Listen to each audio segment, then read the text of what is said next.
this video we ask the question, what role do customers play in management guidelines? Customers use products and services and pay for them. What they value exceeds all material aspects. Do you remember values that are of importance for all people, as presented in the model of Schwartz, for instance? Here we have some of these again. We find here some important values like respect, dignity, fairness, health, environment, one's own identity, and generally human rights. How may a company respect these values in its relations with customers? Firstly, it shall treat them with respect and dignity. This means to offer them the highest quality products and services consistent with the producer's requirements. For instance, the lighter for camping gas has to work. Walking sticks are not supposed to break, and security set by Via Ferrata should be safe. Such products' failures may even cost one's life. Secondly, customers have to be treated fairly in all aspects of business transactions. This includes providing high levels of service remedies for products, solving of product problems, and dealing with customer dissatisfaction. An example from camping activities is warranty for mountain shoes in the case of a leak or loss of a saw. Waterproof shoes are very important in mountains. Therefore, the health and safety of customers using the product should be ensured. We can ask if it is fair to the customers to sell cigarettes close to school or hospital, especially or to sell alcohol at the gas station. It is fair to sell alcohol to a drunk person or to minors. Is it fair to sell cigarettes at all, knowing that they make a person addicted and cause so much harm? What do you think? Admittedly, there are already laws in many nations limiting advertising of items considered damaging to well-being. Thirdly, customers should be protected from the harmful environmental impact of products and services. For this reason, companies introduce fees for using plastic bags with suggestions how to deposit them. In European Union, there are already regulations banning some plastic products and some concerning a ban for the usage of too many packages and boxes are planned.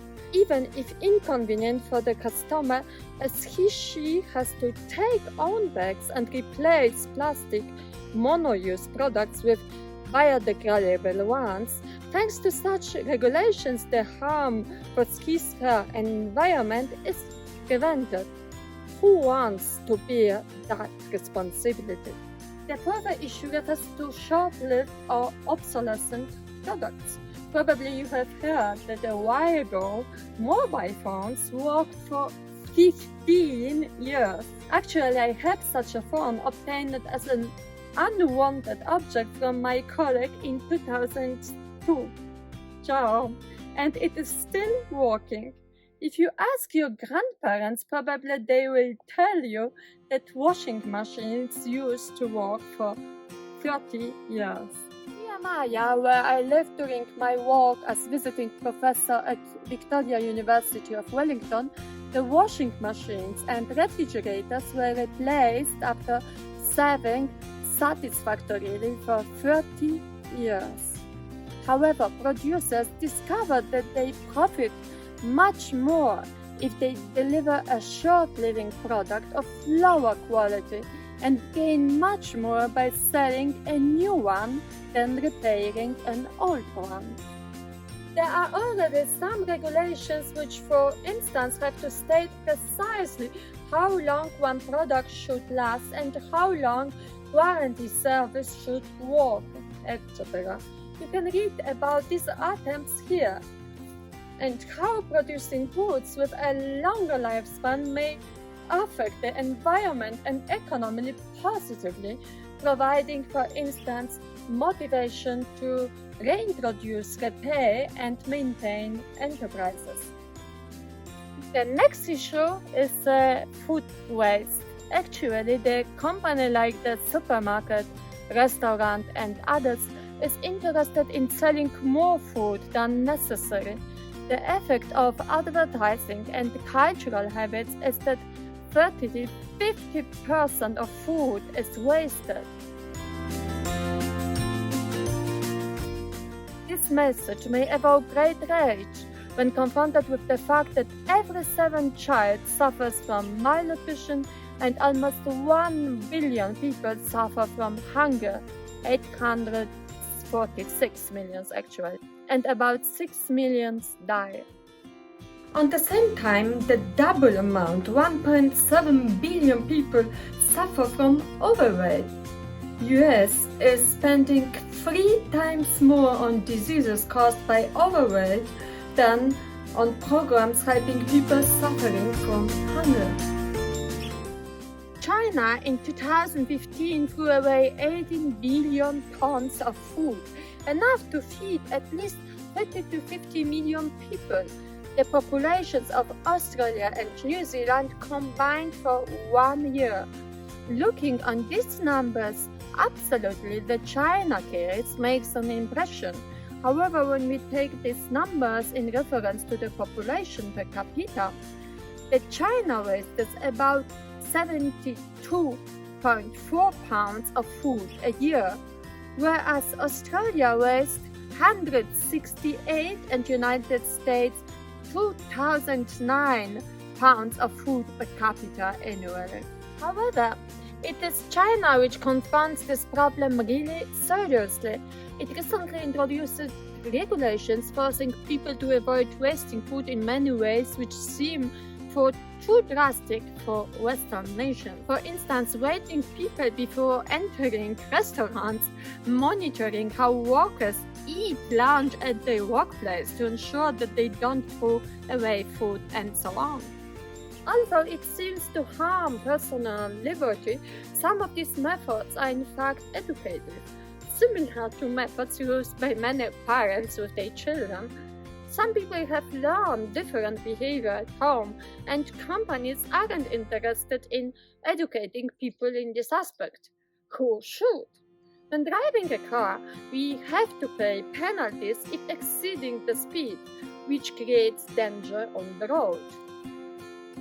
Eating too much is dangerous not only for one's health, but for other people, especially children who are likely to learn such behavior, but also for society which is bearing this cost in form of taxes. Wasting food is dangerous for food security, limiting the chances of access for poor people. We can't forget that developed countries, due to higher purchase power, are much more likely to throw out food to the cost of developing countries. A further example may be meat consumption, as the production of cheap meat is one from farms on which animals are deprived of movement and exposed to suffering, nurtured by various antibiotics, or meat obtained due to special procedures which make animals suffer for longer than necessary time, like ritual slaughter, not exposing people to physical and psychological harm. The question is here whether we are aware of the harmful impact of these products on nature, animals, and public health. COVID-19 manifested much harm which this industry is causing: environmentally, health issue, protection. Thousands of animals were slaughtered for waste due to the fall of demand by restaurants and other customers. And right now, November 2020, Denmark will kill up to 70 million of mink. Further examples may refer to the usage and production of cheap cloth or low quality products using many natural resources and producing little of value and or for only a short time.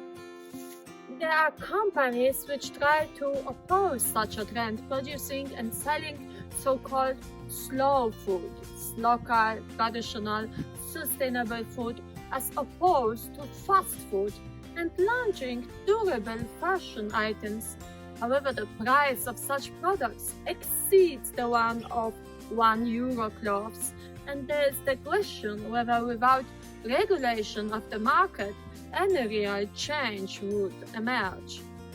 The same is true about high water or energy intensive products, especially in places where water is precious, as was the situation with Coca-Cola. A company is in a certain sense expected to act as a moral agent, a leader or patron protecting more fundamental and collective needs of the customer, who needs access to natural resources in the future rather than simply meeting from his her temporary and immediate needs, may be too protected from overuse of something which could not be rational from the point of view of the collective interest. You can speak here from collective rationality as different from individual one.